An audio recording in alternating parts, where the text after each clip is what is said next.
Bonjour Clovis, merci de me recevoir ici dans l'atelier chez Hutchinson.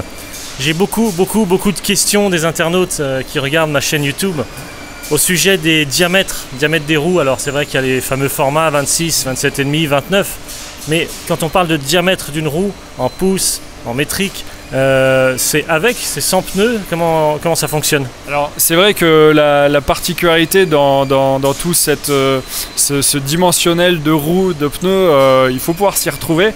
Aujourd'hui clairement tu peux observer trois dimensions de roues, 26 pouces, 27,5 et 29 pouces. Lorsqu'on compte en poussiques, il y a toujours une correspondance en métrique, c'est-à-dire en millimètres. Le 26 pouces correspond généralement aux 559 mm. Le 27,5 correspond à 584 mm et le 29 pouces correspond à 622 mm. Donc c'est des dimensions en millimètres que vous retrouverez aussi bien sur la jante que sur le pneu. D'accord, donc ça, on parle bien du diamètre de la jante seule.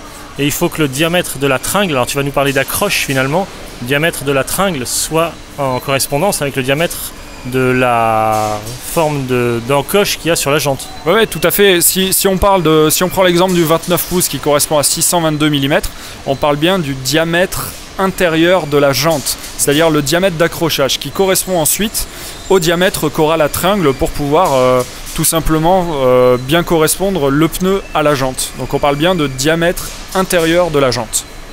Ok, alors on parle également de largeur de jante. Et après on arrive sur une mesure qui s'appelle l'ETRTO. Oui, tout à fait. La largeur de jante, c'est une autre composante de la mesure qu'on retrouve, la mesure usuelle qu'on retrouve soit sur le pneu, soit sur la jante, qui correspond à un standard ETRTO. Largeur de jante, ça correspond à quoi? Ça correspond à l'intérieur de la jante entre les crochets. Donc on est toujours dans la logique d'avoir le dimensionnel d'accrochage.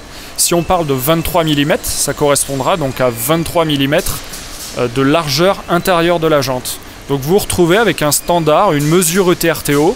Si je prends l'exemple d'un 23 622, ça correspondra à 23 mm qui est la largeur intérieure de la jante et 622 qui est le diamètre intérieur. Et cette dimension 23 622, c'est ce que vous retrouverez sur un pneu ensuite, notamment un pneu route qui sera du 23 622 également, ou autrement dit 700 par 23. Et là ce sera certainement d'autres réponses à vous donner. Oui, alors justement, parce qu'on parle donc des mesures que tu viens de donner, on parle de pouces, mais couramment on dit du 600, du 650 ou du 700. Alors c'est vrai qu'il y a une autre manière usuelle de parler de dimension. Lorsqu'on parle de 600, donc plus communément appelé 26 pouces, on n'utilise pas trop cette logique de 600. Par contre, on entend beaucoup parler de 650, qui est la correspondance en 27,5. Je vous ai parlé de diamètre intérieur de jante, mais là on va parler de diamètre extérieur du pneu. Donc le 650 mm représente tout simplement le diamètre extérieur du pneu. Au même titre que sur la route, le 700. Le 700 correspond au diamètre extérieur du pneu. Ok, donc 700 c'est avec le pneu, diamètre total de la roue, et 622 c'est diamètre uniquement de la jante. Ouais, exact. Ok. Le diamètre uniquement de la jante pour une roue route en 700, c'est quoi? Alors le diamètre c'est 622 mm. Et donc tout simplement, si vous avez 700 en diamètre extérieur, vous enlevez ces 622 qui correspondent au diamètre de la roue, vous retrouvez ce delta qui correspond tout simplement à l'épaisseur du pneu.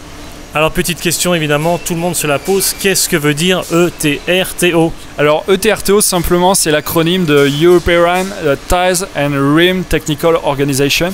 C'est en fait la partie un peu législation, cadrage de notre industrie, de la roue et du pneumatique, qui vise tout simplement à avoir un cadre d'accrochage et du moins de correspondance entre pneus et roues.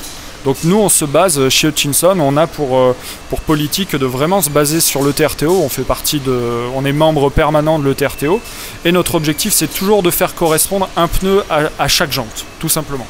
Ok, et alors sur le pneu, on retrouve les dimensions du pneu, c'est-à-dire son diamètre d'accroche, on l'a bien compris, diamètre intérieur finalement, ainsi que sa largeur, on le retrouve donc inscrit en pouces, mais également en ETRTO sur le pneu.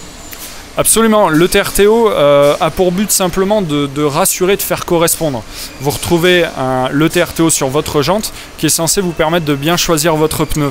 Ce qui fait que sur les flancs de pneus, vous retrouvez votre dimension usuelle. Donc par exemple un 27,5 par 2,10, donc là on est en pouces. Et toujours la correspondance TRTO. Donc là 27,5 par 2,10, ça correspond à 52, qui est en fait la largeur de la jante et donc du pneu. Et 584 qui est le diamètre d'accrochage du 27,5. Ok, tu peux nous montrer ça sur une jante, donc l'accroche ici ainsi que la tringle. Oui, bien sûr. Le 584, donc ce sera vraiment 584 mm de la tringle haute à la tringle basse. Et cette même correspondance se retrouvera ensuite sur la jante avec vraiment 584 qui sera sur le diamètre interne de la jante, que ce soit en haut jusqu'en bas. D'accord, et on a bien compris que la largeur de la jante, c'était également au niveau en interne de l'accroche. Oui, absolument. C'est vraiment la partie interne entre crochets qui permet de déterminer la largeur de jante et donc la largeur d'accrochage du pneu. Merci beaucoup. Merci pour ces réponses au sujet des diamètres et des largeurs et le TRTO sur les pneus. Merci beaucoup. Merci à toi.